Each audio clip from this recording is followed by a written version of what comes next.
कर्ता कर्म अधिकार हमारा चल रहा है समय सार में। इसमें अभी तक जो हमने किया है ना, इसमें कुछ हम गाथाओं के हिसाब से भी ले लेते हैं कि गाथा इसमें 80 से 82 तक गाथा जो है कर्ता कर्म अधिकार की। यद्यपि जीव और पुद्गल के परिणाम में परस्पर निमित्त पात्र पड़ा है, निमित्त मात्र है। हमने ये जाना था कि एक द्रव्य है, दूसरा द्रव्य है, जीव है और पुद्गल है, यानी कि कर्म आ गए, कुछ भी कोई पौद्गलिक चीज आ गई, के परिणाम में परस्पर निमित्त मात्र पना है, क्योंकि दोनों द्रव्य अलग अलग है। तो ये संबंध क्या होगा, निमित्त नैमित्तिक होगा। जब एक ही द्रव्य में हमने जाना था कि एक ही द्रव्य में काम होता, तो तब तो कर्ता कर्म आ जाएगा। कर्ता कर्म जो है कि उसमें उपादान उसका करता है और उसका उपादेय होगा, या उसको कहेंगे कि व्यापक और व्यापक। अब इसका है कि यदि दोनों का स्तर है तो ये इसको थोड़ा समझ लेते हैं कैसे। जिस प्रकार पुद्गल द्रव्य जिसमें जीव के राग आदि परिणाम निमित्त हैं, जीव में क्या है, जिस प्रकार पुद्गल द्रव्य जिसमें जीव के राग आदि, जीव पुद्गल में क्या है, जब जीव राग आदि के परिणाम करता है तो उस कर्म के किसके ऊपर आता है, इम्पैक्ट आता है पुद्गल द्रव्य। जब हम भाव करते हैं तो पुद्गल क्या जुड़ गया ना। हाँ, ऐसे कर्म पने पर रूप परिणमन करते हैं। जब कर्म के ऊपर परिणमन हो रहा है, यहाँ तो हम हमारे पे परिणमन हो रहा है तो हम राग आदि कर रहे हैं। अब कर्म पने के ऊपर परिणमन हो रहा है, वो कर्म जैसे कि उदय में आ रहे हैं, परिणमन हो रहा है, उसी प्रकार जीव भी जिनमें की पुद्गलात्मक क्या है, दर्शन मोह और चरित्र मोह आदि कर्म जो हैं वो निमित्त है। ऐसे राग आदि भाव रूप परिणमन करते हैं। वो द्रव्य कर्म से हमने जाना था कि द्रव्य कर्म उदय में आए, जो कर्म हमने पहले बांधे थे वो उदय में आए, उसके उदय में आने पे जब बांधे थे कैसे भाव, उसके अकॉर्डिंग हमारे भाव हो गए, वो भाव हो गए। वो कर्म जब बंधा तो उसके अंदर जो रसाणु हैं, जो जैसे भी हैं सुख दुख के, वो सारे वैसे उसमें है। उसका परिवर्तन भी हमें अलग है, अलग हमने जाना था, उपवर्तन उत्वर्तन करके अपवर्तन करके हम उसको बदल सकते हैं, वो अलग इशू है। लेकिन अब जब उदय में आ रहा है, उदय में आ रहा है तो उसमें उस भावधारा के अनुरूप मेरे भाव हो जाएंगे। जिस राग द्वेष से वो कर्म जब बांधा था, उसमें भी तो राग द्वेष हुआ था ना, तभी तो वो बंधे। कषाय के कारण ही बंध लगता है, योग से आते हैं। उस समय जो भाव थे उसके अनुसार अब मेरे वो भाव, फिर राग आदि के भाव आ रहे हैं, मेरे अंदर भाव आ रहे हैं, और उस भाव से मैं नवीन कर्म बांध लूं। भाव और भावना मतलब द्रव्य कर्म से ये बंधे। द्रव्य कर्म उदय में आया, मेरे भावों में परिवर्तन आया, मेरे भावों में जितना उसमें उतार चढ़ाव आया उसके अनुसार आत्म प्रदेशों में स्पंदन हुआ, वो चंचल हुए, और वो वाइब्रेशन जो है वो बाहर जो कार्बन वर्गना उसको पकड़ लेती। नहीं गुरु जी, भाव और भावना, भावना भी वही है, भाव भी बात एक ही है। जिसको उसको भाव हो रहे हम कर रहे हैं, भावना बहाना वो उसको प्रसारित करना होता है, भावना कर दी, भाव भी अंदर उठ रहे हैं। जब भाव उठते हैं तो जरूरी नहीं कि आपको पता चले। भावना आप जो है वो डेलिबरेट मानते हो, विचार पूर्वक मेरी ये भावना ऐसा है, क्योंकि आप सोच रहे हो, चिंतन करके उसको भाव को कर रहे हो, परिणमन कर रहे हो चिंतन से। भाव जब उठते हैं आपको थोड़ी पता चलता मुझे राग आ गया, मुझे द्वेष आ गया, भावना से पता चलता है। भावना से मैं चिंतन करके करता हूँ कि उस, और वो भावना भी जो आती है ना, वो भाव के उठने से आती है।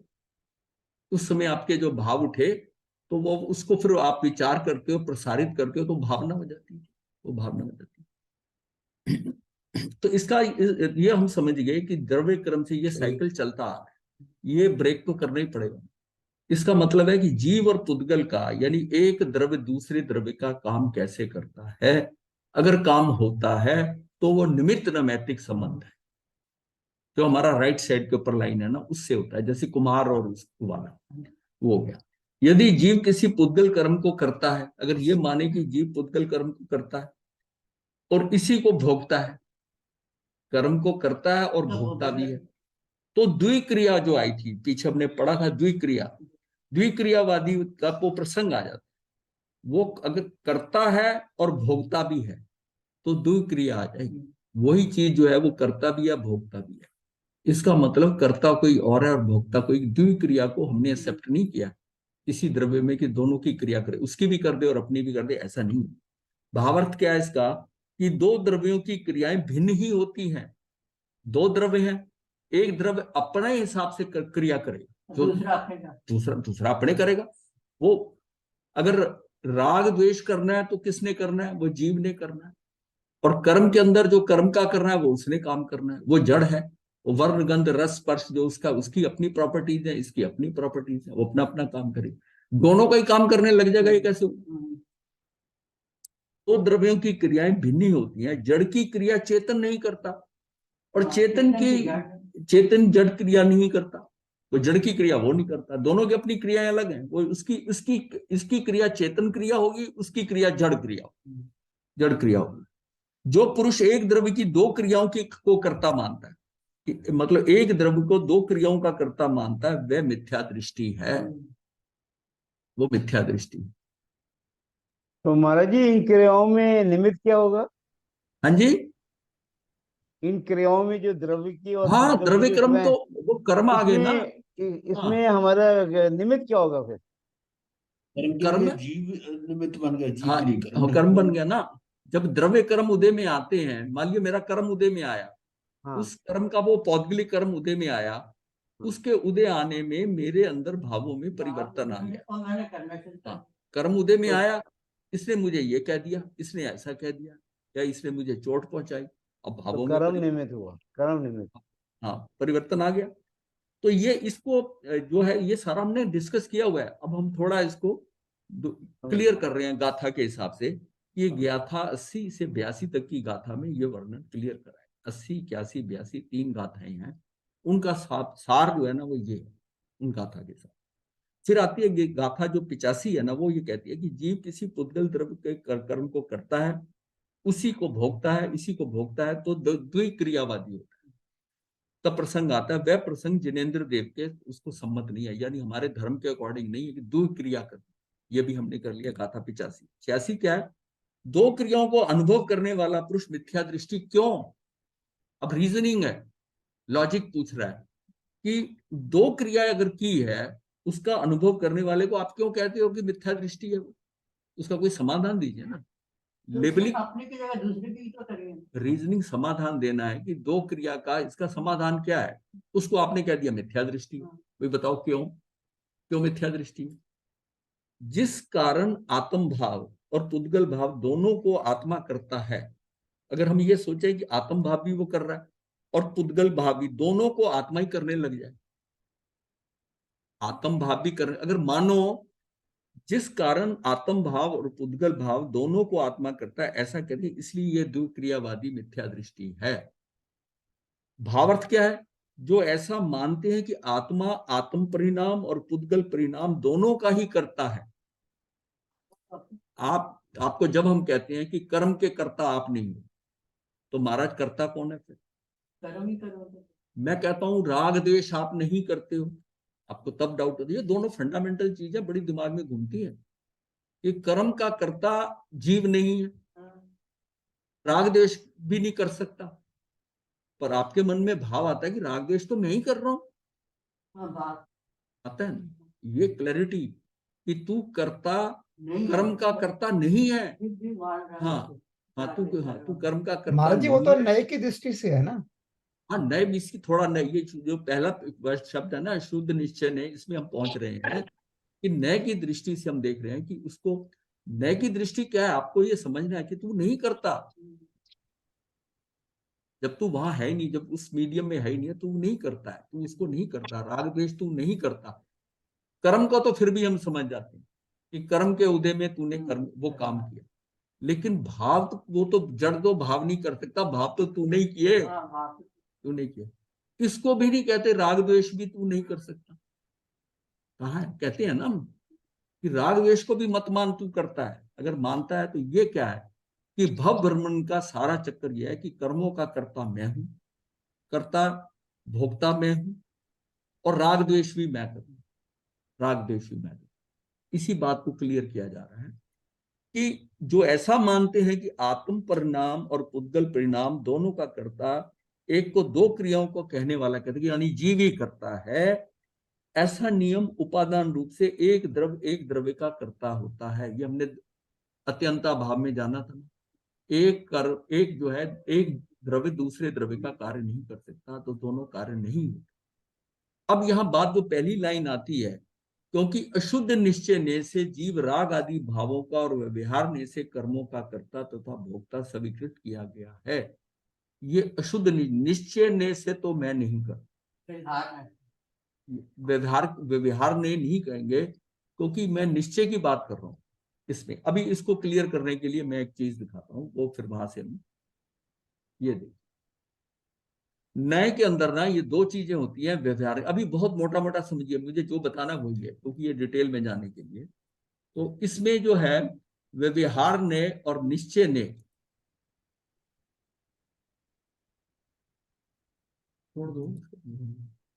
अच्छा, व्यवहार ने और निश्चय ने, ये दो नए के अंदर दो होते हैं, एक व्यवहार में एक निश्चय में। इसको हम भूतार्थ में कहते हैं। भूतार्थ का मतलब इसको ये भी ले ले कि सत्य निश्चय में वास्तव में क्या है, वास्तव स्थिति यह है। व्यवहार में जो हमें दिखाई देता है, मतलब तो व्यवहार में जब कहते हैं तो मैं कहता हूँ राग आदि भाव का कर्ता भोगता हूं, राग आदि ये व्यवहार में है। और निश्चय में क्या बताया गया है कि निश्चय में आत्मा राग आदि भाव नहीं कर सकता, वो तो ज्ञाता दृष्टा है, वो ज्ञाता दृष्टा, वो निश्चय में। अब निश्चय में तो है, लेकिन उस समय उसकी स्थिति क्या वही रहती है? ये निश्चय में मतलब क्या है कि वो स्वभाव में जब आत्मा है तो वो राग द्वेष नहीं कर सकता, लेकिन अगर वो विभाव में चला जाए तो करता है, तो राग द्वेष करता है। बस इसको ही हमने एक्सप्लेन करना है कि निश्चय ने से, हाँ, स्वभाव पे आता है। उस जब विभाव में जाता है तो कुंदाचार्य उसको आत्मा मानते ही नहीं है, शुद्ध आत्मा नहीं मानते। हाँ, वो बात अलग है कि ये सभी मुझसे और मैं इनसे जुदा हूं। आत्मा निश्चय ने की अपेक्षा ज्ञान आदि गुणों का कर्ता भोक्ता होता है। वो सिर्फ क्या करता है, ज्ञान, ज्ञान दर्शन में उसका उपयोग लगा हुआ है। आत्मा निश्चय ने से तो वही करता है, राग द्वेष तो कर नहीं सकता। इसको हम कहते हैं शुद्ध निश्चय ने, शुद्ध निश्चय ने। अब जब जिसको आपने व्यवहार कहा था ना, अब निश्चय की बात जब कर रहे हैं, जिसको व्यवहार का, वो है अशुद्ध निश्चय।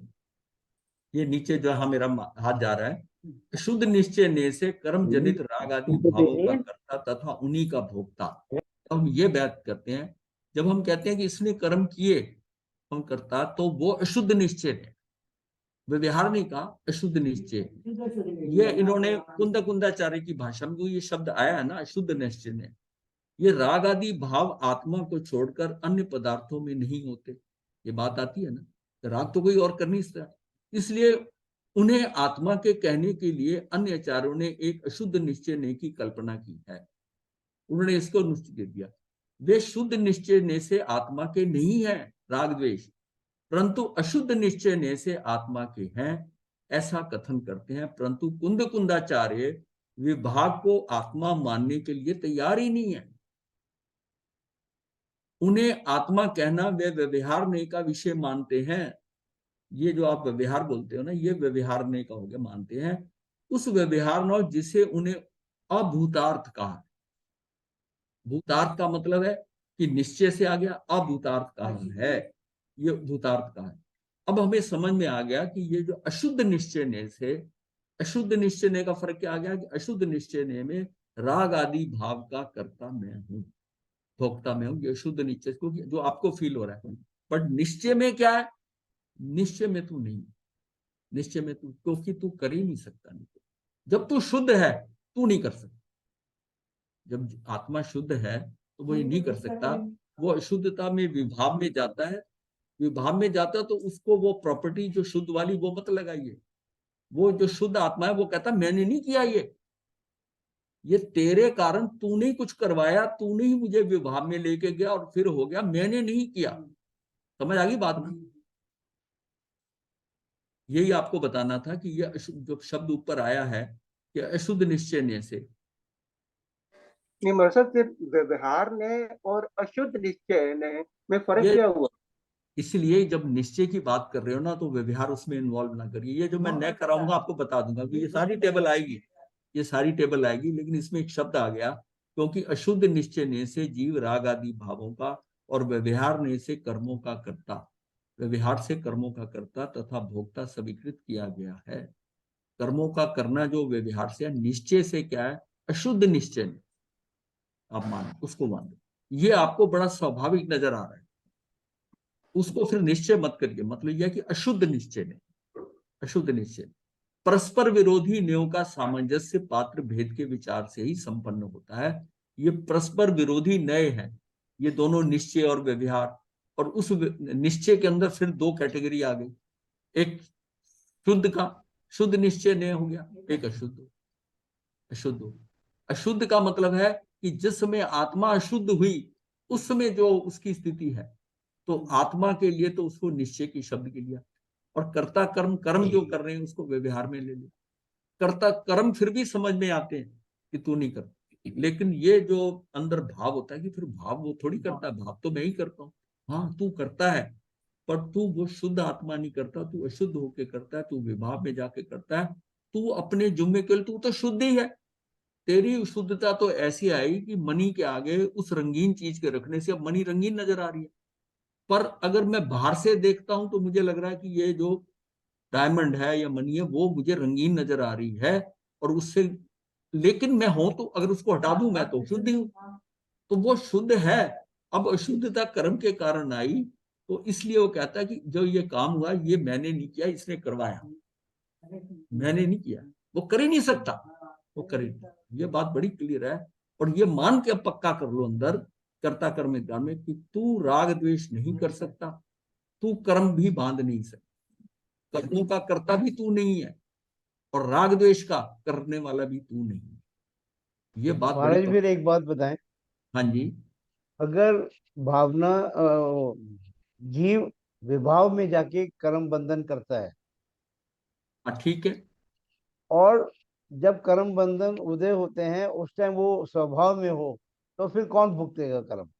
वो निमित्त नैमित्तिक संबंध तो है ना, उन कर्मों का जो बात की है कि उसमें दो मीडियम, जब कर्म उदय में आया तो पौधगलिक कर्म उदय में आया, वो निमित्त बन गया, और उसके इम्पैक्ट से मेरे अंदर जैसे वो घड़ा बनता है, उसके कारण वो नैमित्तिक संबंध आ गया। अगर उदय के टाइम पे मैं स्वभाव में हूँ और रिएक्ट नहीं करता, हाँ आप जब हाँ, अगर अस्वभाव में मैं हो तो तू, हाँ तो आप तो शुद्ध हो ही, आपको तो उस समय हाँ तो फॉर द फिर टाइम भी कर्म का उदय आया, आप विभाव में गए हो, उस समय शुद्ध आत्मा की प्रॉपर्टी मत लागू करो। ये कहते हैं स्वभाव में है तो इसका नहीं, मतलब मेरा भोक्ता क्वेश्चन अलग है। जब हाँ मैंने कर्म बंधन करे यही तब यही मैं बात है, विभाव में, जब आप मेरा भोगते हो तब भी आप विभाव में हो, नहीं, जब कहते हैं नहीं, मैं स्वभाव उस में टाइम स्वभाव में हूँ, मैं रिएक्ट नहीं करता, है, फिर तो क्या भोक्ता होगा? नहीं है। फिर भोगता नहीं हो। तो अगर कौन आप भोगेगा स्वभाव में फिर हो, तो फिर जब कर्म जब कौन आप हो भोगेगा? ही ज्ञाता दृष्टा, घर सुख माल कर ले लेना। हाँ जब हो ही ज्ञाता दृष्टा, आप आत्मा में हो, तो बाहर की जो शरीर पुद्गल परमाणुओं पे कुछ भी हो रहा है, आग जल रही है, सिर जल रहा है, उसका इम्पैक्ट ही नहीं हो रहा, आप वो है ही उसका नहीं है। सब विभाग हो ही नहीं अगर जाएगा। वो जुड़ा हुआ है तो निमित्त नैमित्तिक संबंध आएगा ही आएगा, तब तो आएगा ठीक ही है आएगा, महाराज। आएगा ही आएगा। आपको हुआ क्लियर कि नहीं? नहीं महाराज जी, नहीं हुआ। देखिए मैं ऐसा ये, है, मेरा क्वेश्चन ये है सिंपल, कि हाँ जब मैंने कर्म बांधे तब मैं विभाव में था, ठीक है, हाँ मेरी ठीक है, आत्मा, मेरी आत्मा अशुद्ध फॉर्म में थी। हाँ जब कर्म उदय हुए मतलब थोड़े टाइम बाद, तब मैं स्वभाव में था और मैंने रिएक्ट नहीं करा, तो आप फिर हाँ कर्म तो उदय में आएंगे ना, वो तो अपना वो असर आया दिखाएंगे ना। क्लेश पन जैसे नहीं, सुकुमार सुकुमार जी का उन्होंने एग्जाम्पल दिया, हाँ जब उनके कर्म उदय हुए तो वो अपने स्वभाव में थे, हाँ लेकिन कर्म तो हुए ना, चले, तो उसका नहीं, मतलब पुद्गल उस शरीर टाइम में भय। निमित्त नैमित्तिक वेदन संबंध नहीं नहीं हुआ, हुआ ना, वेदन नहीं वो हुआ। वेदन नहीं किया, वो आ रहे हैं उस द्रव्य पे आ रहे हैं, उस द्रव्य के साथ अगर मैं हूं, अगर मैं शरीर के साथ हूं तो पूरी तरह मुझे होता, पता सिर टिक नहीं पाता। तो भाई द्रव्य निमित्त कौन है नैमित्तिक, उसमें?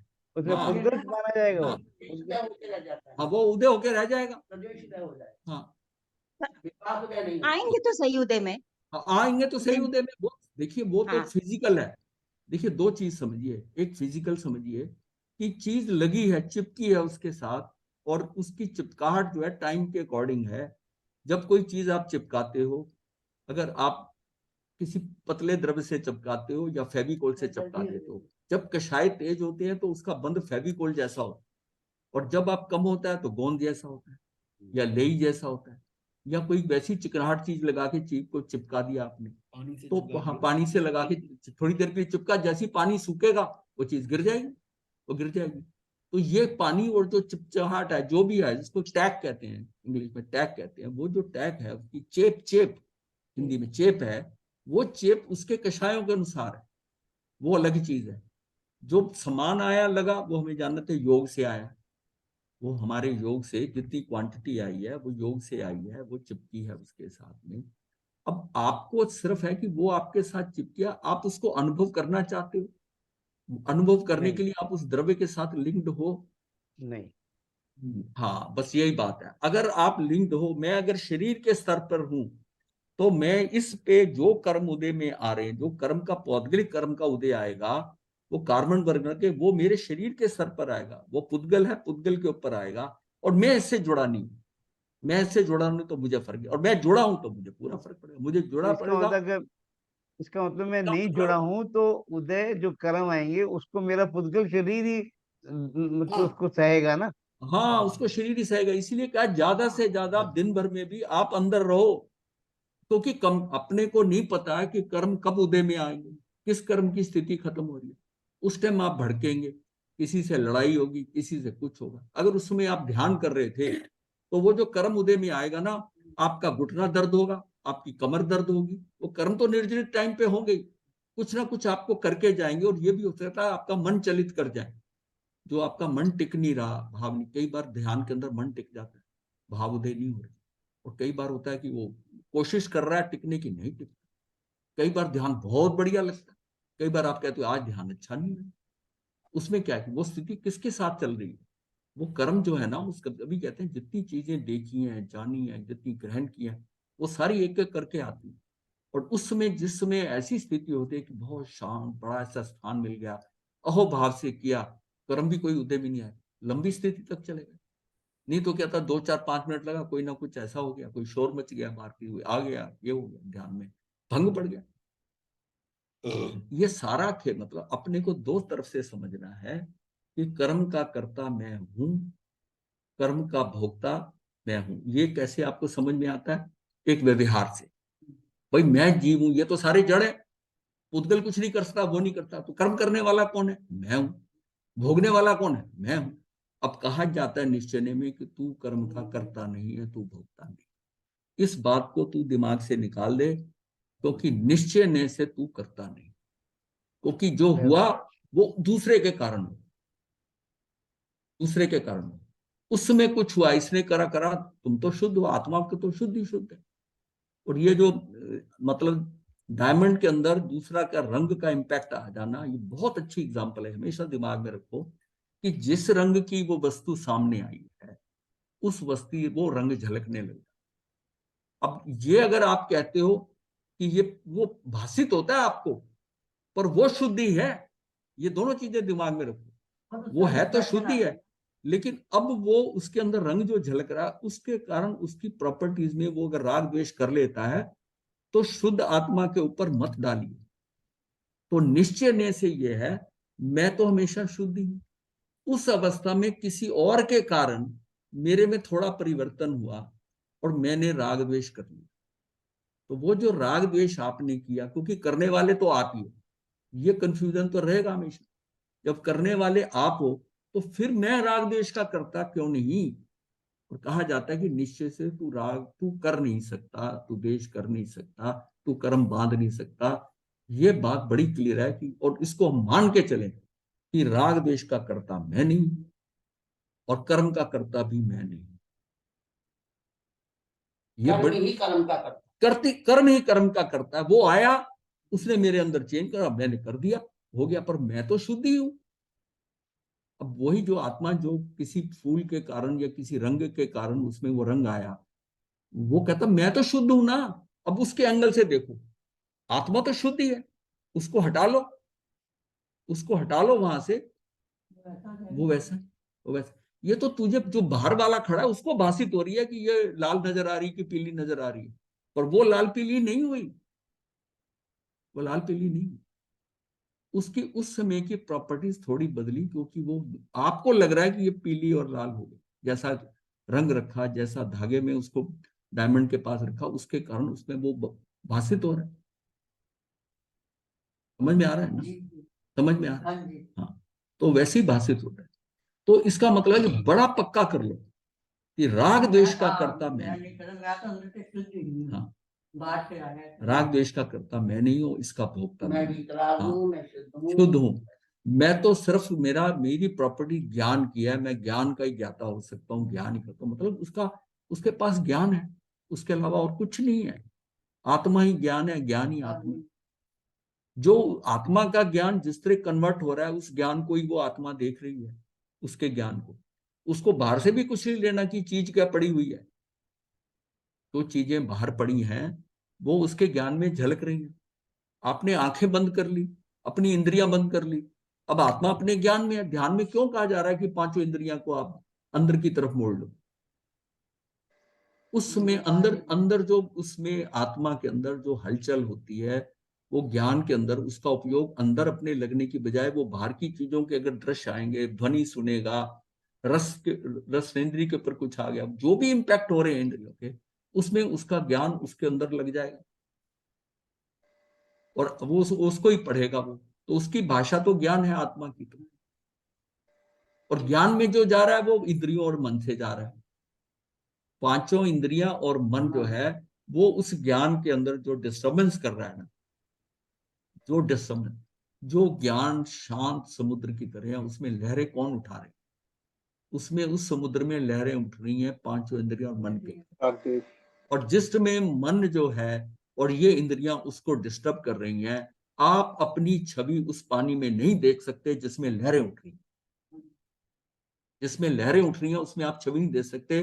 वो शांत हो जाए समुद्र की तरह, पानी खड़ा है तालाब में, आप झुक के देखिए, आपको अपनी शक्ल नजर आए। ये डिस्टर्बेंस रोकनी है। ये डिस्टर्बेंस अगर रुक गई, इसलिए मैं कहता हूं, जब कई कहते हैं ध्यान है, आंखें बंद करे क्या हो जाएगा, क्या हो? अरे अंदर जो तेरे ज्ञान का समुद्र छल छला रहा है वो शांत हो जाएगा। इतना शांत हो जाएगा कि तुझे अपना चेहरा उसमें प्रतिबिंबित नजर आ जाए, तेरा काम हो जाएगा। अब तू बाहर क्या जो चीजें ला रहा है, वो उसके एक्शन के अंदर वो सब उसमें लहरें उठ रही, वो उसको आंदोलित कर देता है सारे को, पानी को ही उसके हलचल हो जाता है। और जिस अट्रैक्शन से तू देखता है, किस चीज को देख रहा है, उसी हिसाब से तेरे अंदर आंदोलन हो। तेरी प्रिय चीज सामने आ गई, वो कितना आंदोलित करती है। एक ऑर्डिनरी चीज देख रहा, तुझे आंदोलित नहीं करती। तू बालकनी में खड़ा लोगों को देख रहा है, देखे जा रहा है, तुझे कोई फर्क नहीं पड़ रहा, वो लहरें जब जा रही। अपना कोई आ गया, यह आंदोलन जो होगा, अरे ये तो अब उतार चढ़ो, क्योंकि ये अपना है, ये मेरा है। तुझे सारी दुनिया के अंदर सब लोग तेरे सामने आए, जो वस्तुएं आए, कोई प्रिय कोई अपनी, कोई प्रीति नहीं कोई अप्रीति नहीं, तेरा पानी ठहर जाएगा उसमें, एकदम शांत ठहराव आ जाए। जहां अपना पराया, प्रीति अप्रीति, इस एंगल से सिर्फ देखना, इस मतलब आपकी क्या उपयोग उससे आगे से लगा, अंदर का उछाल बहुत फर्क करता है। आपको कैसे लगता है कि ये मेरा मिलने वाला आ गया, ये मेरा श्रावक आ गया, ये भक्त आ गया, उसको देखो उस आंखों में चमक आ जाए। वो किसकी आई चमक? वो अंदर उस ज्ञान। अगर हम उसको रेस्ट दे देना, खेल सारा यही है कि उस ज्ञान को हम अपने उपयोग में इस्तेमाल करना चाहते हैं या बाहर की चीजों में।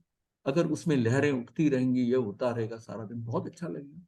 जब किसी का नाच गाने का मन होता है, कोई अच्छा गाना सुन रहा होता है, तो उसका पैर भी हिलने लग जाता है, उसके हाथ भी हिलने लग जाते हैं। क्यों? इसका मतलब आंदोलित हो रहा है, अंदर आंदोलित हो रहा है, और वो आंदोलन ही उसको लगता है कि मुझे आनंद मिल रहा है। वो आंदोलन जो है वही उसको आनंद दे रहा है। और जितना ऊंचा उतराव चढ़ाव हो, बड़ा बढ़िया म्यूजिक, बड़ा ये, उतना ही ज्यादा आंदोलन हो रहा है उसके अंदर। इतना आंदोलन होता है कि कोई जरूरत से ज्यादा कोई म्यूजिक बज रहा हो ना, आपके अंदर की धड़कनें बढ़ जाती हैं। हाँ, आपका, हाँ हाँ, वहां तक वाइब्रेशन जाती है, आपके हार्ट तक, आपका हृदय ऐसा हो जाता है, ये आवाज क्या, हृदय तक आवाजें जाती है, तबीयत खराब हो जाती है। इतना तेज होता है कि वो हाँ करता है। हाँ, इसका मतलब ये वो बाहर से कान से सुन रहे हो, पर वो अंदर उसको क्या हो गया।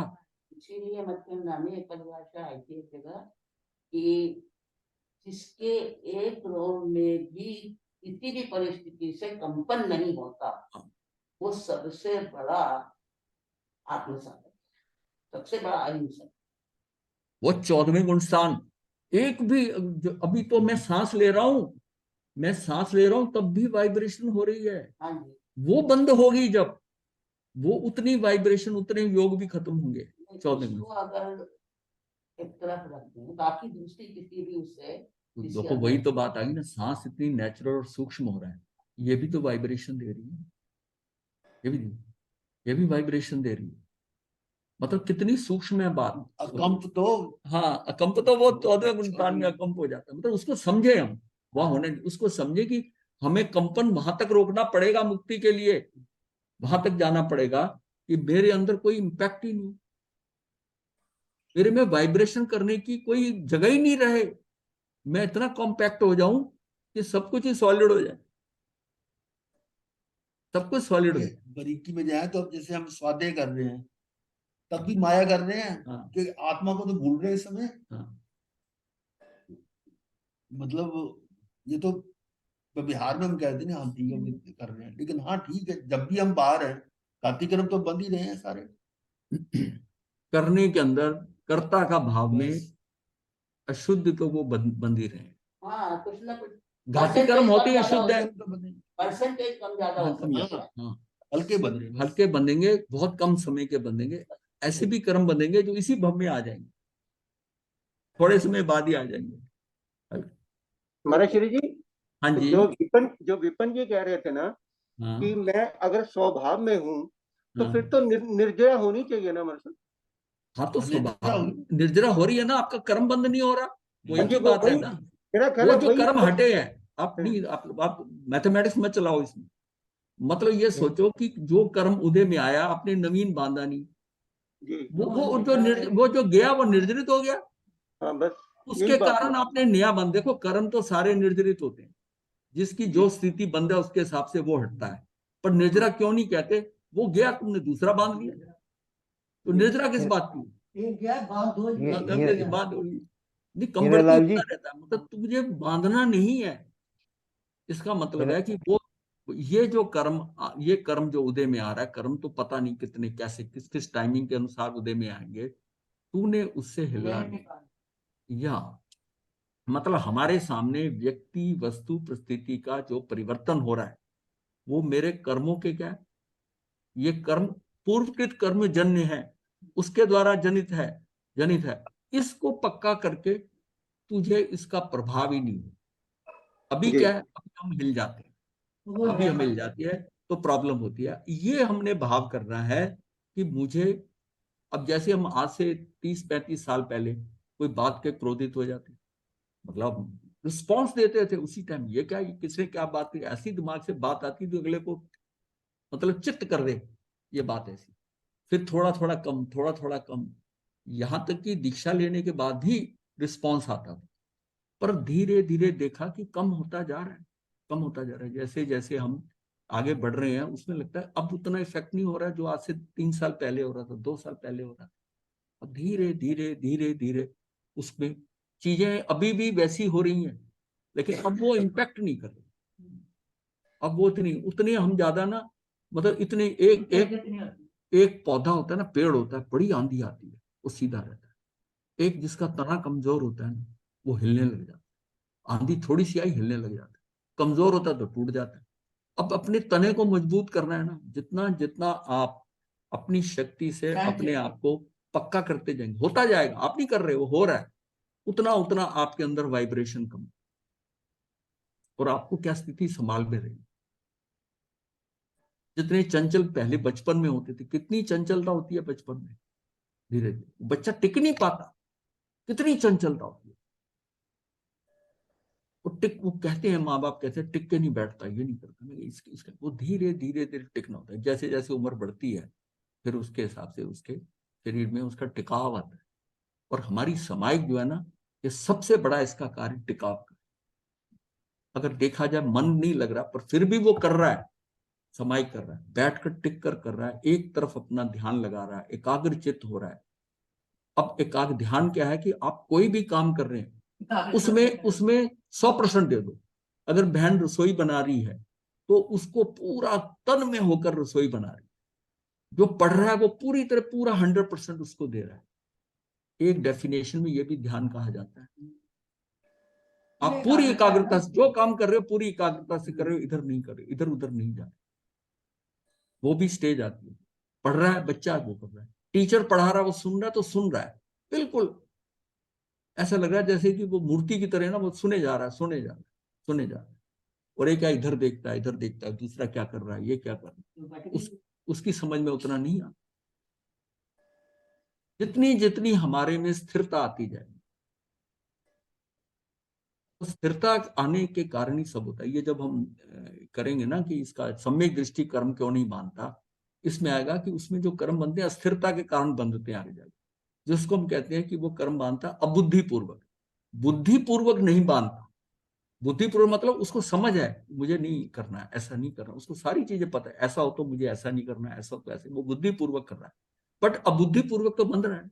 जो कर्म उदय में पिछले आ रही, वो नवीन कर्मों को रोक रहा है, पर पुराने तो है ना, पुराने आकर उसको हिलाते हैं, हिलाते हैं। तो अबुद्धिपूर्वक कुछ उसके कर्म बंधते हैं, क्योंकि अस्थिरता है। अभी सम्यक दर्शन होने के बाद भी स्थिरता है।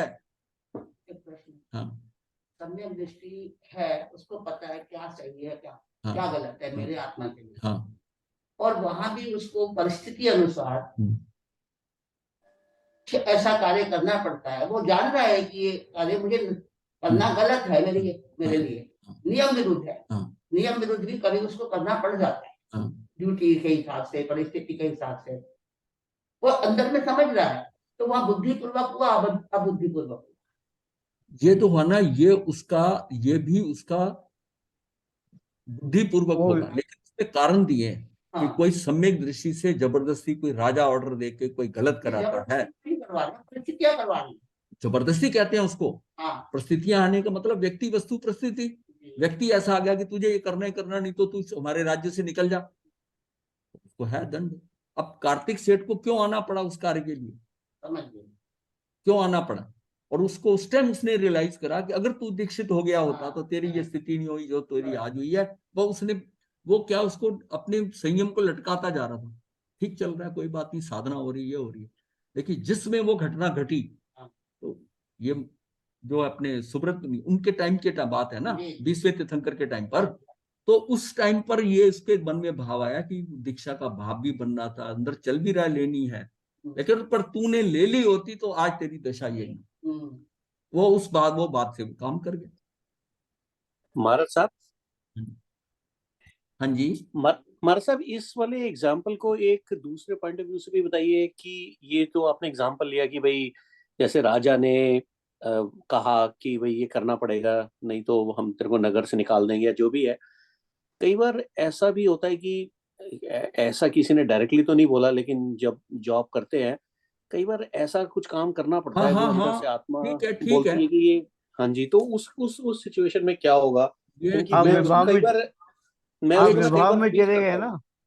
समझिए, ये 6 आगार दिए हैं, मतलब सम्यक दर्शी का सम्यक दर्शन नहीं जाता जब तक कि कहाँ तक जाता है, वो 6 कारण जो दिए हैं उन कारणों के अंदर आता है। परिवार के लिए, बड़े बूढ़ों के लिए क्या कर जबरदस्ती से कहा कि करना पड़ेगा, ये प्रथा है हमारी, वो अंदर से उसको पता है गलत, गलत है, तो उसको नहीं करता। लेकिन कई कारण है, सिचुएशन ऐसे हैं जिसमें कि वो भावतः पता है कि ये नहीं करना, बट उसको बाहर से स्थितियां ऐसी बन रही कि वो कर रहा है, उसका सम्यक दर्शन नहीं जाएगा, नहीं जाएगा। इसके उसका हाँ उसका उसका उसका नहीं जाएगा सम्यक दर्शन।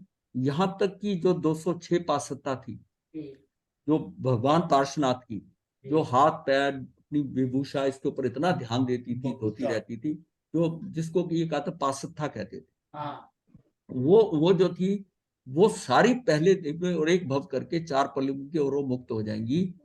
उनके चरित्र में दोष था। देखिए ये दोनों बात फर्क है। जो चरित्र में दोष है, चरित्र में दोष है, लेकिन ज्ञान दर्शन उसका परफेक्ट है। दर्शन परफेक्ट समझो, ये ज्ञान तो क्लियर हो गया, हाँ। क्लियर हो, बहुपत्रिका के उदाहरण से हाँ clear हाँ, हो। कि दर्शन अगर आपका सही है, अब मरीचि का दर्शन ठीक था, क्या था कि जो भगवान अंदर बता रहे हैं ऋषभदेव भगवान, वो धर्म ठीक है, मेरा मैं कमजोर हूं, मैं नहीं कर पा रहा, सम्यक दर्शन टिका रहा। जबकि उसने कपड़े बदल लिए, त्रिदंडी साधु बन गया, भगवे कपड़े डाल लिए, खड़ाऊ डाल लिए, छतरी रख ली, कंदमूल खाने लगा, सब कच्चा पानी पीने लगा। ये सब करते हुए भी उसके चरित्र में दोष था, उसके दर्शन में दोष था। और इसको हम अपवादिक माने, अपवादिक हाँ, अपवादिक अपवादिक है। तार्किक ना माने। नहीं नहीं नहीं, अवसर क्यों मानना, ये तो समझने के लिए है जी। कि आप किसी साधु संत के चरित्र में दोष देखते हो, उसको भला बुरा कहते हो, और वो अगर सम्यक दर्शी है तो आपका कर्म बंद हो जाएगा। तो महाराज जी एक बात कर्म बताएं, दर्शी, सम्यक दर्शी नहीं भी हो तब भी कर्म बन जाएगा, तब भी बन जाएगा। महाराज जी एक किसी बात के बताएं, चरित्र से उसको लेबल मत करो, चरित्र से मत करो, उसके चरित्र में उसका आचरण खराब है इससे मत करो, क्योंकि उसका दर्शन कहाँ पड़ा, वो दिखता नहीं। वो दिखता नहीं। महाराज जी एक बात बताएं, फिर एक हाँ जी, सम्यक दृष्टि जीव जिसमें सम्यक ज्ञान है, तो वो हाँ अपने चरित्र में दोष क्यों आने देगा? आने, वही बता रहा हूँ ना, बात वही चल रही वही है। जब अस्थिरता उसको होती है। सम्यक ज्ञान है और ये हमें सम्यक दृष्टि जीव है, इसके तो बाद वो हम अपने सब्जेक्ट लेंगे, एक सब्जेक्ट लेंगे बुद्धिपूर्वक अबुद्धिपूर्वक, हाँ, ये बहुत क्लियर होना चाहिए। इससे क्लियर होगा, बुद्धिपूर्वक अबुद्धिपूर्वक वो सब्जेक्ट लेंगे। वही ये जब हम बात कर रहे हैं ना, कई सब्जेक्ट आ रहे हैं। अब जैसे आज अशुद्ध निश्चय नहीं था, अगर मैं इसको छोड़ देता टेबल में, मुझे नए अभी नहीं किए, नए इसलिए कि नए इंटरेस्टिंग नहीं है मुझे, उससे पहले नियम सार ये सब कराने हैं, जी, जी। उसके बाद हम नए पे जाएंगे, नए पे जाएंगे, क्योंकि महाराज जी हमारी अगर आप अशुद्ध निश्चय नहीं समझाते तो आज बात समझ में नहीं आती, नहीं आती, मुझे पता नहीं है। आती समझ। हाँ हाँ, नहीं आती, उसकी टेबल अलग बनाई और कैसे इजीली समझ आ सकता है उसको पूरा फॉर्मेशन किया, लिखित नहीं मैंने दिखाया, लेकिन ये है। तो ये सारा जो है हमने ना सार समझना है कि कौन सी चीज। देखिए ऐसा है, परोसने वाले को पता होता है कि अब आपको स्वीट डिश देनी है कि खट्टा खिलाना कि मीठा खिलाना, नहीं, इसलिए बड़ी वो जो डीप, खिला रहा ना खाते रहो।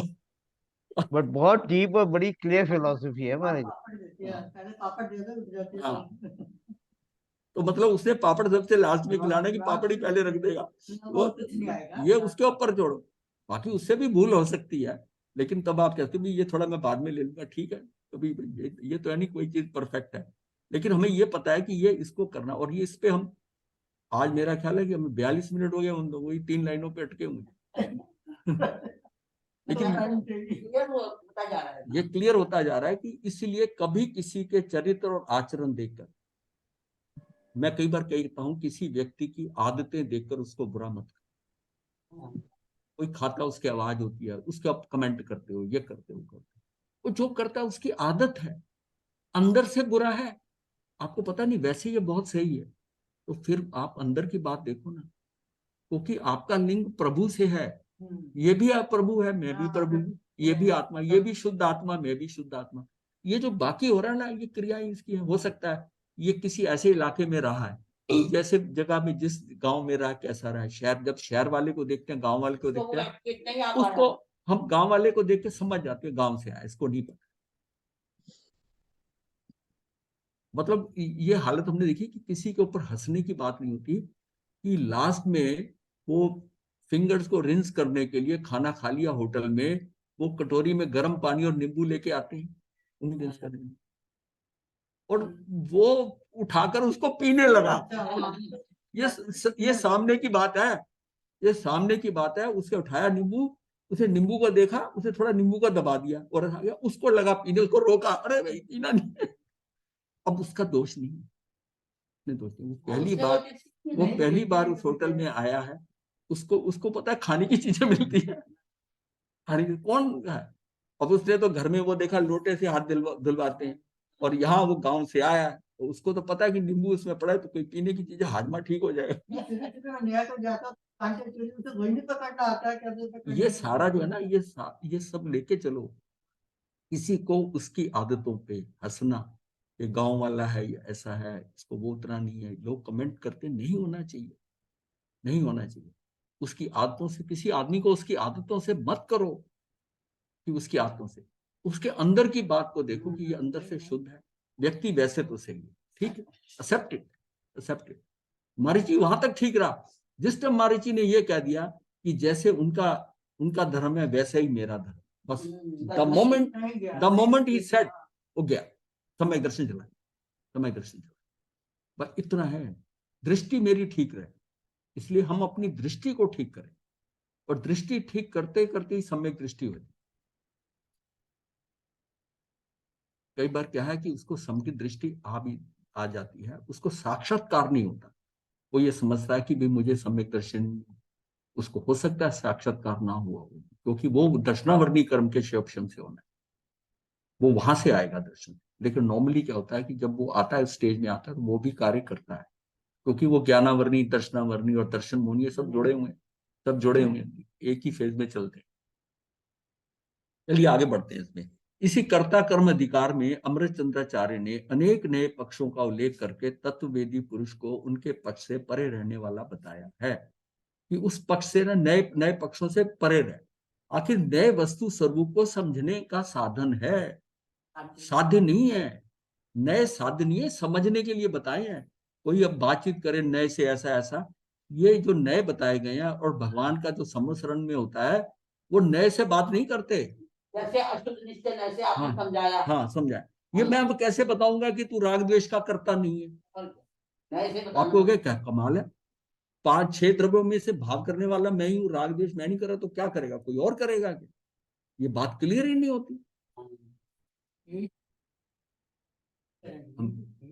मतलब हाँ, मैं करता हूँ, पर उस समय मैं नहीं हूँ। हाँ, मतलब उस समय मैं जो करता हूँ वो मैं नहीं हूँ, मैं कुछ और हो गया, कर गया, पर जब मैं वापस आया मैंने नहीं किया। अपने आत्मा आज बताई ना। हाँ। 25 बोली। तो उल्लेख कर तत्ववेदी पुरुष को उनके पक्ष से परे रहने वाला बताए। आखिर नए वस्तु स्वरूप को समझने का साधन है, साध्य नहीं है। एक अवस्था ऐसी भी आती है जहां व्यवहार और निश्चय दोनों प्रकार के नियमों के विकल्पों का अस्तित्व ही नहीं रहता। अब आप जब समझ गए ना, अब आपको बात करें ये व्यवहार से है, ये निश्चय से है, जब एक बार आपके अंदर गहरा हो गया कि मैं राग द्वेष का करता नहीं हूँ, कर्मों का करता भोगता नहीं, तो बात फिर आपको नया बताने की जरूरत नहीं है। नया ठीक। हाँ, वो अल्टीमेटली तो नया तीत ही होना है, ये नए भी हटेंगे। ये तो आपके समझाने के लिए तरीका बताया जाता है कि तू इधर से देख, नहीं अब इधर से देख। अब तू यहीं बैठा हुआ दोनों तरफ से देख रहा है, तुझे पता है क्या स्थिति हो रही है। इस प्रकार नयों के विकल्पों का अस्तित्व नहीं रहता, प्रमाण अस्त हो जाता है, निक्षेप चक्र का तो पता ही नहीं चलता कि वह कहाँ गया। सारतः कर्ता कर्म अधिकार में उन्हीं भावों को कर्तृत्व भोक्तृत्व से इनकार किया गया है, उन्हें कर्तृत्व भोक्तृत्व से छुड़ाया गया। अब ये जो है ना प्रमाण और निक्षेप, ये उसी का ही है। प्रमाण जो होता है दृष्टि को सब तरफ से, ये जब नए करेंगे आएंगे। ये प्रमाण जो है कि वो हर दिशा से, नए जो है ना एक दृष्टि से देख रहा, इस नए से मैं कैसे देख, जिस एंगल से मैं देख रहा हूं उसको मुझे कैसे नजर आ रहा है, वो मेरा नए है। अगर मैं सारी साइडों सभी तरफ से देखूं टोटल मिलाकर, तो प्रमाण। और निक्षेप उसको समझने के लिए उसको नाम जो दिए गए कि ये स्थापना है, द्रव्य से है, भाव से है, तो ये सारे उसके निक्षेप हैं कि किस तरह वो वस्तुओं का आप समझने के लिए उनका आकार लेते हो, समझते हो, ये निक्षेप में आता है। हाँ, उसका करते हो, तो ये अलग है। अभी इसमें मत अभी इन्वॉल्व हुई। अभी हमारा कर्तृत्व वो भोक्तृत्व को छुड़ाना है, कि आप कर्मों के, आप मानिए कि मैं किसी का कुछ कर नहीं सकता, मैं करता नहीं हूं, तो इसका मतलब भोगता भी नहीं हूं, मैं मात्र ज्ञाता हूं। अपने स्व का करता हूँ, वो करना नहीं है, वो तो हो ही रहा है। करता ये होता है कि मैंने किया, ये साथ ये भी नहीं करना स्वयं का करता हूं तब भी कर्ता भाव आ रहा है, तो आपको पता ही नहीं है, तो स्वयं में तो अपने आप होगा, स्वाभाविक है, स्वभाव में हुआ, उसमें थोड़ी करते की बात आती, कोई करता की बात। करता मतलब ये बात तो आई, जितना हमने ये 2 दिन में किया है, इससे ये समझना है कि मुझे कर्ता भाव खत्म करना, और जब तक कर्ता भाव है तब तक सम्यक दर्शन नहीं। कर्ता भाव आता जाएगा, वो उसको नहीं होने देगा, नहीं होने देगा मतलब। और एंगल यही है कि वो अपने अंदर लहरें ना उठने दो। ये ध्यान ये रखो कि जिस क्रिया से, जिस तरह मेरे अंदर कुछ वाइब्रेशन आती है, डिस्टरबेंस आती है, किसी तरह की मैं सोचता हूँ, चिंतन करता हूँ, वो मेरे अंदर डिस्टरबेंस ला रही। और क्या होता है कि ज्यादा उछाल मारते हैं या ज्यादा नीचे जाते हैं, कहते हैं ना जब सिंक करता है जब आदमी सिंक करता है, वाइब्रेशंस आती हैं, पानी ऊपर भी जाता है नीचे भी जाता है। जैसे वो झूला हिंडोला होता है, घुमाते हैं, जब नीचे की तरफ आता है तो एकदम दिल बैठता है। कभी देखा है? वो 4 साइडों का हिंडोला होता है, जब नीचे आता है, जब आप उछाल करते हो ना, जब नीचे आता है तो आपका दिल अंदर बैठता है, बढ़ता है। किसी सिचुएशन को सोचते हुए आपका उतार चढ़ाव अगर ज्यादा हो रहा है, आप नीचे जाते जाते, दिस इज कॉल्ड डिप्रेशन। आप नीचे ज्यादा जा रहे हो, ऊपर उछाल कर रहे हो, वो भी खराब है। जितना समभाव में रहते हो, जितना चिंतन में, चिंता में पड़े हुए हो, अंदर डिस्टर्बेंस हो रही है, वो सारा हो रहा है, आपका उछाल नीचे की तरफ ज्यादा जा, और फिर अल्टीमेटली वो इतना इम्पैक्ट कर जाता है कि यू आर अंडर डिप्रेशन।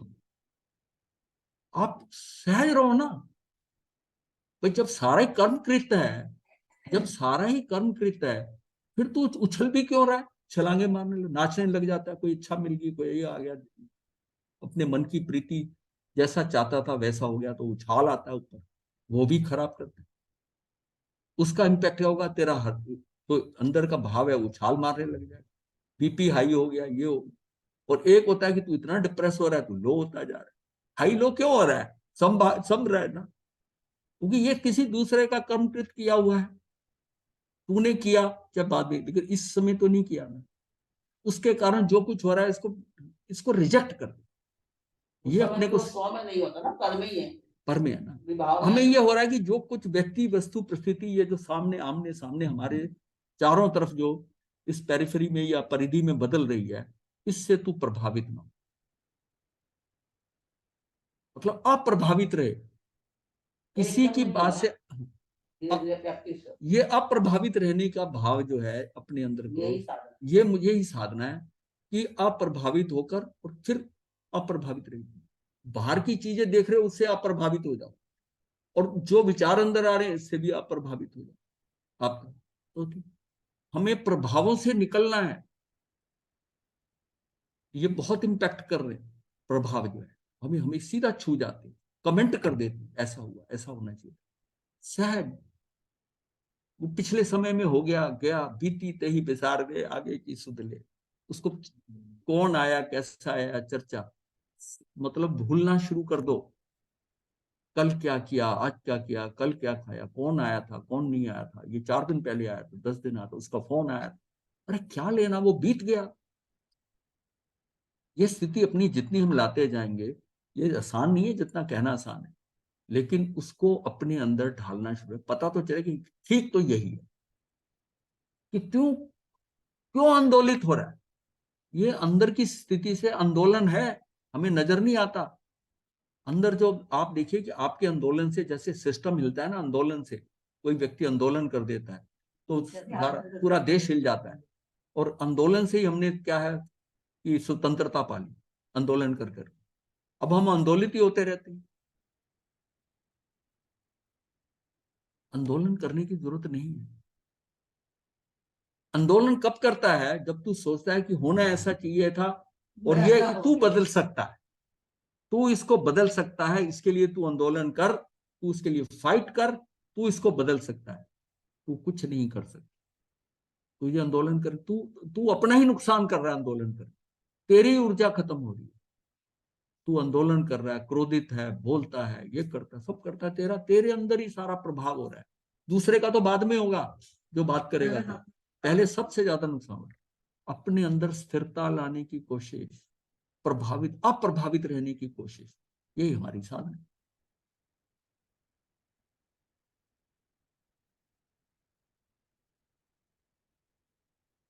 ये हमने कर लिया था। फिर भी एक बार देख लो, ये चीज है ना, ये दिमाग में बड़ी पक्की बैठ जाए। फिर भी एक बार देख लो, ये चीज है ना, ये दिमाग में बड़ी पक्की बैठ जाए। इसका ऑन है ये सब। गुरुदेव। हाँ जी, हाँ गुरुदेव जी, बोलिए सुनील जी। हम इसको अंग्रेजी में अगर बोलिए सुनील जी। इसको कंक्लूड करें तो हम अगर अपने जो जो चीजें देख रहे हैं उसमें 4 चीजें ले आए: नो हाँ। Interference, no judgement, no point of view, no conclusion. हाँ ठीक है, बहुत अगर बढ़िया। ऐसा कर सकते हैं तो हाँ कर सकते हैं, हाँ कर सकते हैं, हाँ कर सकते हैं।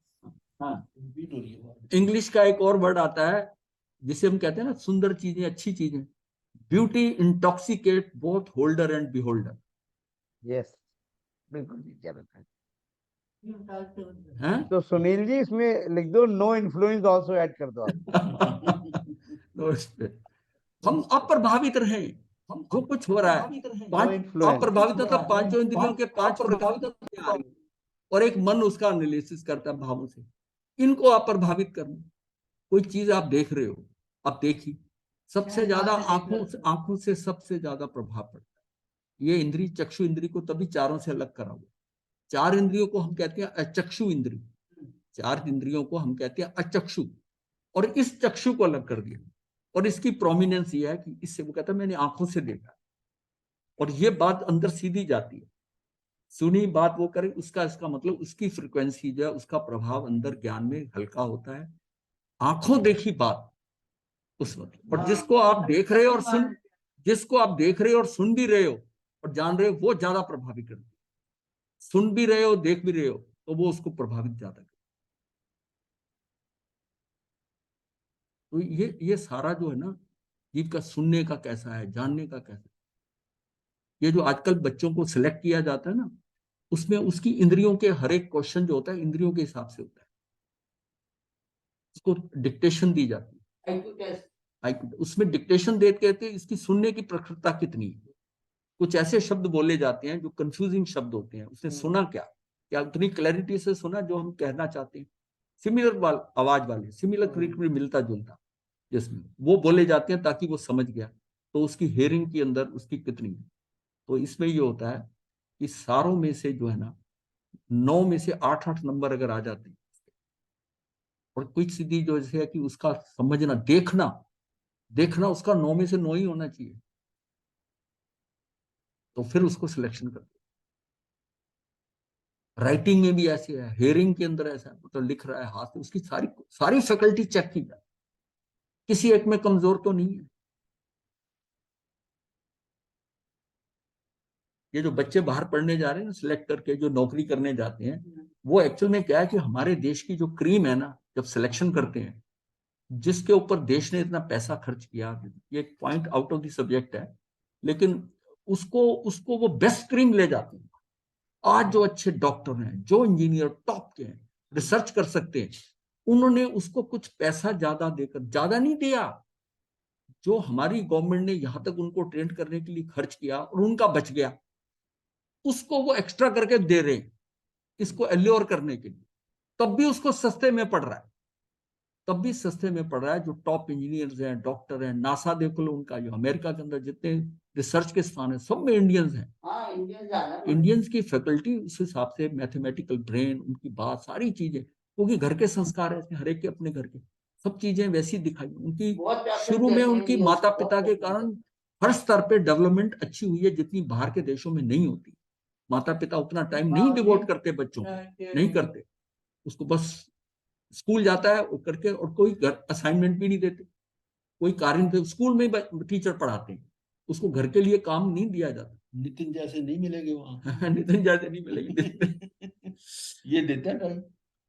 रीजन ये है कि वो हमारी क्रीम जो है ना, कुछ एक्स्ट्रा पैसा दे के ले जाते हैं। नुकसान अपना हो रहा है, बहुत बड़ा नुकसान हो रहा है ये बच्चों को। हाँ, ये जो गवर्नमेंट भी अलाउ करे जा रही है बच्चों को, अलाउ करे जा रही है, ये नुकसान हमारा हो रहा है। छोटी क्लासेस में इतना नहीं होता, जो बड़े बड़े साइंटिस्ट हैं, जो बड़े इंजीनियर्स हैं, वो है, वो उनको वो ले जाती है। माता पिता से लेकर गवर्नमेंट का खर्चा और डिवोशन टाइम, माता पिता ने उस बच्चे पे कितना समय खर्च किया, और टीचर ने कितने समय किया, डिफरेंट टीचर्स ने, उसके ऊपर जो total investment of the country हुई है उसके अंदर, चाहे माता पिता ने किया, चाहे उन्होंने किया, वो करके जो उसको डेवलप किया है, उसको दूसरा थोड़ा सा दिखाकर बाहर दिया। और ये गवर्नमेंट को जिस दिन समझ आ जाए कि उतने पैसे, बच्चे को टॉफी दिखा के और किडनैप कर लिया, वो वाली बात है। ये इतनी डिटेल में सोचते नहीं है। तो ये देश के अंदर क्या एक समय आएगा, वहां धीरे धीरे बढ़ता जा रहा है, वहां के पैकेज मिलते जा रहे हैं, और यहाँ देश जो है ना, यहाँ देश में वो नारे लगाने वाले, झूठ बोलने वाले, वो रह जाएंगे, वही रह जाएंगे। और पंजाब में हालत देख रहे हैं ना, पंजाब की तो बहुत, बुरी हालत है। तो ये जो है ना उपादान मिट्टी, टाइम ही हो गया अब छोड़िए, ये बात जो है ना, ये वाला एंगल जो है, ये दो द्रव्यों के अंदर ये बात रखनी है कि ये आपस में जुड़े नहीं हुए, क्योंकि ये कभी भी जा सकता है। कुम्हार काम करके वहां अटका नहीं रहता, ये कुम्हार चला जाएगा, ये डंडा डोरी चाक जो भी है सब ले उठा के ले जाएगा, काम हुआ, इसका बंधन नहीं है इसके साथ, ये आपस में लिंक नहीं है। यहाँ क्या है, मिट्टी है, इस मिट्टी पे ही काम होना है, मिट्टी नहीं घड़ा बनना है, ये कहीं भाग नहीं सकती, ये इसकी योग्यता है। जब इसका मतलब ये सारे जो है परिणाम एक ही द्रव्य में होंगे, क्योंकि वो भाग ही नहीं सकते, उसी द्रव्य में कार्य हो रहा है। जब मैं अपने द्रव्य में कार्य कर रहा हूं तो कर्ता कर्म का ये इस पे हो रहा है। और जब पुद्गल और जीव के बीच में जब आता है संबंध होता है, काम इसमें भी हो रहा है, निमित्त नैमित्तिक संबंध है, ये निमित्त है ये नैमित्तिक है, ये संबंध जो हो रहा है निमित्त नैमित्तिक का, एक्चुअली ये निमित्त नैमित्तिक ऐसे लिखना चाहिए था, अंदर से निमित्त ऊपर आता है, ये नैमित्तिक है, तो फिर उल्टा हो जाता पढ़ने के लिए, तो इसलिए निमित्त नैमित्तिक, लेकिन निमित्त इधर है, नैमित्तिक जैसे यहाँ करता है, ये कर्ता कर्म अधिकार इस डायरेक्शन में, इसकी बैक साइड से इधर से लिखना था, लेकिन यानी कि आप समझिए इस बात को कि उसमें से वो हटकर उसकी इन्वॉल्वमेंट टाइमपरेरी है, टाइम बीइंग है, और उसके बिना काम भी नहीं होना, ये भी बात है। ये जो इस पे इम्पैक्ट हो रहा है, जो निमित्त कार्य है ना, वो निमित्त के बिना नहीं होगा, निमित्त भी आएगा और रुकेगा नहीं, कर वो अलग है, वो चलता है। ये काम मोमेंटली हो रहा है, कुछ नहीं है उसके बिना होता है। ये जो ये फिगर है ना, इसको अपने माइंड में रखो, तो तब आपको ये क्लियर होगा। कर्ता कर्म संबंध द्रव्य की अपनी पर्याय के साथ होता है, द्रव्य भी अपने स्वयं तुष्ट में रहता है, ये इसमें द्रव्य क्षेत्र काल भाव में रहता है, और उसकी पर्याय भी उस द्रव्य में उसी और उतने क्षेत्र में एक समय मात्र के लिए होती है। प्रत्येक द्रव्य स्वयं की पर्यायों का उपादान कारण है। कर्ता कर्म संबंध सदा एक द्रव्य में ही होता है। जिन द्रव्यों की पर्याय अन्य द्रव्यों की पर्यायों में अनुकूल भाषित होती हैं, उन द्रव्यों को निमित्त कहते हैं। उसकी पर्याय ना इसमें अनुकूल भाषित होती है। मुझे अनुकूल क्यों भाषित हो रही है? ये कुम्हार है, ये घड़ा बना दे, ये घड़ा बना दे, ये अनुकूल भाषित हो रहा है ना, अनुकूल भाषित होती है, उन द्रव्यों को निमित्त कहते थे। वास्तव में द्रव्य निमित्त नहीं होता, उसकी विवक्षित पर्याय निमित्त होती है। कुम्हार भी तभी है, कुम्हार तभी निमित्त कहलाएगा जब वो उसको घड़ा बनाएगा, हाँ, तभी उस टाइम निमित्त बना। उससे पहले वो कुम्हार रहे निमित्त, हाँ, वो जो है कब कहा जाएगा निमित्त? जब वो कार्य हो रहा है, नैमित्तिक बन रहा है, उस समय वो निमित्त है, उस समय निमित्त। तो उसकी विवक्षित पर्याय निमित्त होती है, परंतु कथन करते समय उस द्रव्य को निमित्त कह देती हैं। ये हमें, मेरा ख्याल है जितना कर्ता कर्म अधिकार को बताना चाहता था मैं, तो हाँ, किसी को अभी भी संशय हो तो फिर देख लेंगे थोड़ा आगे जाके। मते बंदा महाराज जी। हाँ जी, हाँ जी, विपिन जी कोई संशय तो नहीं है? भाई बहुत क्लियर है, बहुत क्लियर, बस ये चीजें अगर क्लियर हो गई ना, तो बहुत फिर आगे स्टेप देना, आगे कोई दिक्कत से नहीं। डाउट से पिछले बीच में बड़ा क्लियर है। क्या क्या चीज हुआ? मैं कहा बीच में जो डाउट से वो डाउट्स क्लैरिफाई हो गए। ये डाउट्स नहीं, मतलब ये होता है, ये तो देखिए क्लैरिफिकेशन, क्लैरिफिकेशन, क्लैरिफिकेशन आ रही। इसको जब हम कहीं चांस मिला तो दोबारा अगर हो गया तो आपको फिर इतनी परफेक्शन, जब तक सारा, अभी तो कहते हैं आपको अलग अलग बता रहे हैं, नए नहीं पता आपको, प्रमाण नहीं पता, फिर जब सब कुछ आप जान गए, और फिर जैसे आप एक एक दो घंटा टाइम भी दे रहे हो स्पेयर, इसलिए मैं आपसे ज्यादा पूछता हूँ, क्योंकि आपने तो क्लास के बाद भी 2 घंटे लगाए अगर हैं, तो इसका मतलब आप कहाँ है? अगर आप ठीक चल रहे हो तो साथ बाकी ठीक चल ही रहे हो। बहुत क्लैरिटी है महाराज जी, और बहुत